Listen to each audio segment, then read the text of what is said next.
बाबा रास्ता भर में पानी लागल बा। रेहान बाबू बाबा रास्ता भर में पानी लागल बा। का हो डीजे रेहान बाबू जान लेबो का हो कैसे आई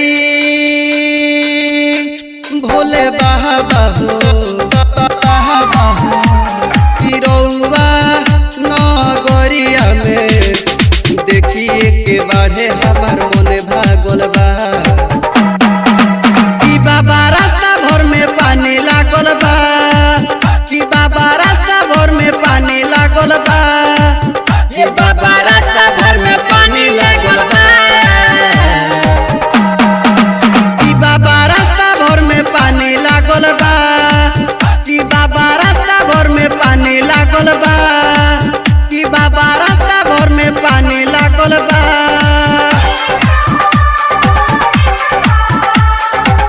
प्रेम से बोलिए बौरहवा बाबा की।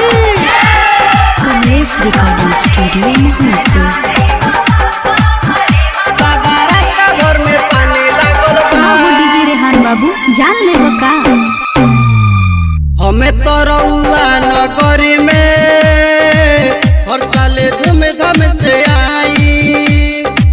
ना जाने केने से बढ़ावा हमरा के दिहलस फसाई।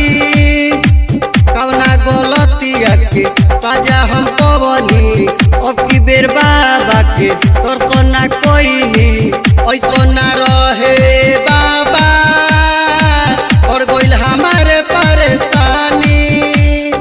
यही में कोरोना तुम कोइले बा। कि बाबा रास्ता भर में पानी लागल बा। कि बाबा रास्ता भर में पानी लागल बा। कि बाबा रास्ता भर में पानी लागल बा।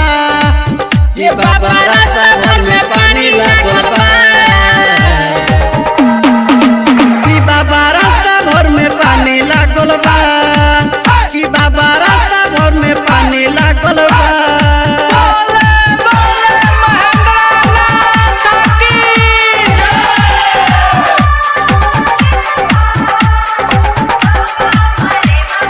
Kamlesh recording studio Mohammadpur.